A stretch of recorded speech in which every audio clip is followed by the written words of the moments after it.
27 मई 2021 का एक घटना है जब पुलिस स्टेशन में एक कॉल आता है कि कोलार पुलिस स्टेशन के पास ही अमरनाथ कॉलोनी में एक लाश पड़ी है जिसे कुत्ते और सूअर नोच नोच के खा रहे हैं। जब ये बात पुलिस वाले को पता चलती है तो फौरन ही मौके वारदात पे पहुंचते हैं। जब उन्हें वहां पे जाके देखते हैं तो उसकी आधे से ज़्यादा बॉडी और बॉडी पार्ट्स कुत्ते और सूअर द्वारा खाया जा चुका था, जिससे लाश की शिनाख्त करना बहुत ही ज़्यादा मुश्किल हो रहा था। फिर वहाँ जब आसपास थोड़ी बहुत बातचीत होती है और पुलिस वाले क्या करते हैं, वहाँ की जो सीसीटीवी वगैरह है उन सब की छानबीन करती है, तो तब जाके पुलिस के हाथों एक क्लू लगता है। कपड़ों के आधार पर उस व्यक्ति की शिनाख्त की जाती है और पता चलता है कि आखिर व्यक्ति है कौन। तो इस केस के बारे में जब इसकी छानबीन होती है तो इस केस में बहुत ही ज़्यादा खुलासा होता है।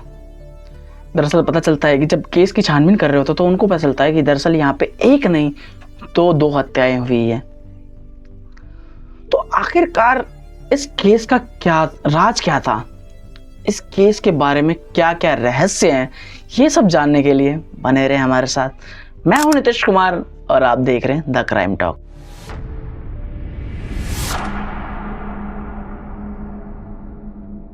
मध्य प्रदेश की राजधानी भोपाल का ही एक थाना होता है कोलार के पास ही दामखेड़ा नामक जगह पर रह रही एक महिला के पास पुलिस वाले उसके पास पूछताछ के लिए जाते हैं। दरअसल ये वही है जो मैंने आपको अभी बताया था कि जो एक लाश मिली थी, उस लाश के बारे में जो क्लू मिलता है, उस क्लू के बेस पे पुलिस वाले उस लेडी से पूछताछ के लिए जाते हैं। उस महिला का नाम उर्मिला होता है, उसकी एक बेटी और एक बेटा होता है। जब पुलिस वाले उससे पूछताछ करने के लिए आते हैं तो बातचीत के दौरान ही एक सवाल पूछा जाता है पुलिस वाले के द्वारा कि आपके पति कहाँ हैं। तो महिला एक जवाब देती है कि तीज का वो दिन था, वो आए, अपने बेटा बेटी जो भी थे उनसे माथे को चूमा और ऑटो की चाबी देकर वो चले गए। फिर उसके बाद आज तक नहीं आए। और यही बात जब उनके बच्चों से पूछी जाती है तो वो भी सेम यही जवाब देते हैं कि तीज का वो दिन था, आए, माथा चूमा और वो चाबी देकर चले गए, फिर कभी वापस नहीं आए। फिर पुलिस वाला क्या करता है, उसको थोड़ा सा डाउट होता है तो वो पूछता है कि इतने दिन हो गए हुए, तो तुमने कभी ये जानने की कोशिश नहीं की कि तुम्हारा पति गया कहाँ आखिर। तो महिला फिर से वही रोना धोना स्टार्ट करती है कि भाई साहब जी बहुत ही ज़्यादा चक्कर काटे पुलिस स्टेशन के, पर कुछ भी पता नहीं चल पाया। तो पुलिस वाला क्या करता है कि तुमने अगर पुलिस स्टेशन के चक्कर काटे तो वहाँ के एफआईआर वगैरह की कॉपी तो होगी आपके पास। तो महिला क्या करती है, उसे बताती है कि ऐसा कुछ तो है नहीं, हम लोग गरीब लोग हैं यहाँ पे, तो जो पेपर वगैरह तो संभाल के रखने की कोई रिवाइज है नहीं हमारे पास। तो वो कहती है लेकिन फिर भी मैं चेक करती हूँ, पर वो ढूंढती है, कुछ नहीं मिलता। और इस पुलिस वाले को बोलती है कि हाँ नहीं जी साहब जी, हमारे पास कुछ नहीं है।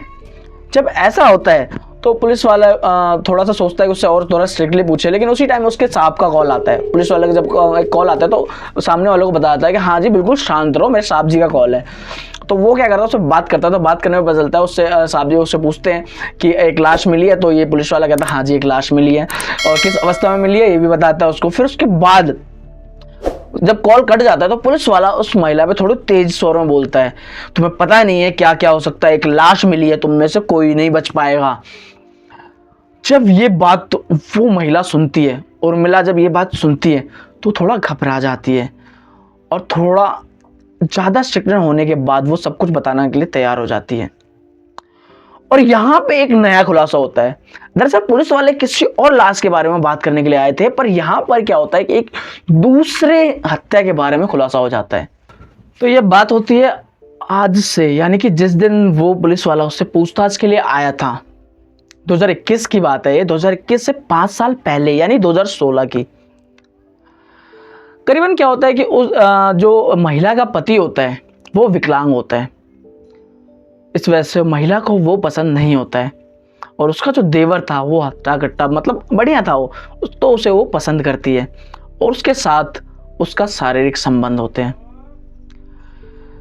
तो जैसे जैसे समय बीतता जाता है तो उनके जो संबंध है वो और भी ज़्यादा दृढ़ होने लग जाते हैं, मजबूत होने लग जाते हैं। और इस बात का पता उसके पति को चल जाता है। तो जब उसके पति को इस बात का पता चल जाता है तो आए दिन घर में झगड़े होने लगते हैं। वो अपने बच्चों को या फिर अपने उसकी जो बीबी होती है उन सबको मारता पीटता रहता है, बहुत ही लड़ाई झगड़ा होता रहता है। वो अपने काम से काम रखता है लेकिन लड़ाई झगड़ा बहुत करता है इनसे, तो इससे परेशान हो जाते हैं वो लोग बहुत ज़्यादा। फिर एक दिन क्या होता है कि एक दिन अचानक से वो आदमी घर आता है, उसका जो पति होता है वो घर आता है और बहुत ही उस घर में उस टाइम पे कोई नहीं होता है। तो आता है, आते के साथ ही बहुत ज़्यादा चिल्लाने लगता है, लड़ाई झगड़ा हो रहा होता है उनके बीच में। तो तभी अचानक लड़की जो औरत होती है वो क्या करती है, वो कुछ उठा के उसके सिर पे मार देती है। जब वो मार देते हैं तो अचानक ही वो बेहोश हो जाता है और अधमरास हो जाता है। लेकिन यहाँ वो औरत नहीं रुकती, वो उसे और भी ज़्यादा मारती है, मारती पीटती रहती है। उस टाइम बच्चे भी उसके घर से बाहर आ जाते हैं, वो देख लेते हैं। लेकिन वो बच्चों को बताती है अगर तुम लोगों ने किसी से कुछ बोला तो तुम्हारा भी हाल यही होगा जो तुम्हारे पापा का हुआ है। इसी बीच जो उस आदमी का भाई होता है मोहन, वो आ जाता है। वो आके देखता है तो वो उर्मिला को बोलता है ये तुमने क्या कर दिया, तुमने मेरे भाई को मार डाला।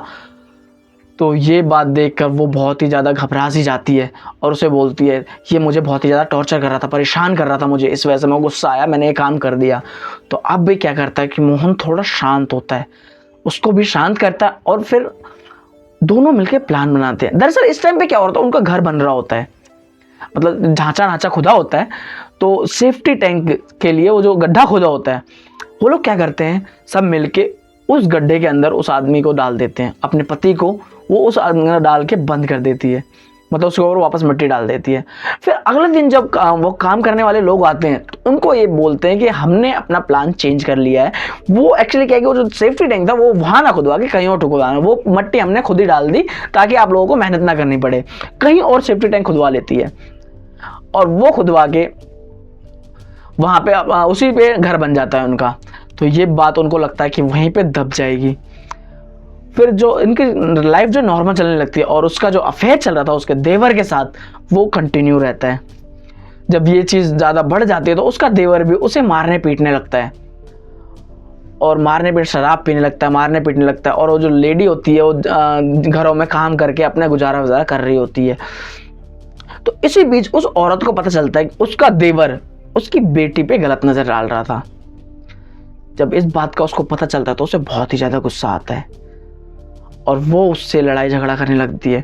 पर उस टाइम तो वो बात मतलब ख़त्म हो जाती है। लेकिन उसके बाद एक दिन फिर ऐसा आता है कि जब वो घर पे नहीं होती है, उसकी बेटी अकेली होती है, उसका जो देवर है वो घर पे आता है और उस लड़की के साथ बदतमीजी करता है, उसे छेड़छाड़ करने लगता है ऐसे। और उसी टाइम पे उसकी माँ आ जाती है, यानी उर्मिला वापस अपने घर आ जाती है। ये देखकर उसे बहुत ही ज़्यादा गुस्सा आता है और वो अपने गुस्से पे काबू नहीं कर पाती है और वो फिर क्या करती है, डंडे से उसको बहुत ही मारती है। जब डंडे से बहुत ही ज़्यादा मारती है तो वो अधमरा हो जाता है, उसके सिर पे चोट लगी होती है, बहुत ज़्यादा ब्लड लॉस हो रहा होता है।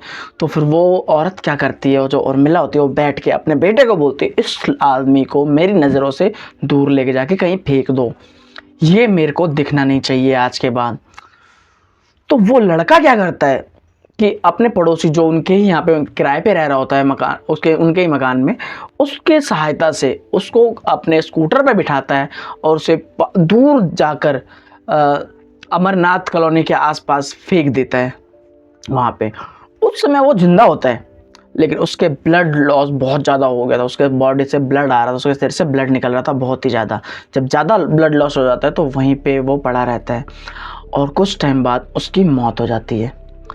जब उसकी मौत हो जाती है तो वहाँ आसपास के कुत्ते जो आवारा जानवर होते हैं वो क्या करते हैं, उसके बॉडी को नोच नोच के खाना स्टार्ट कर देते हैं।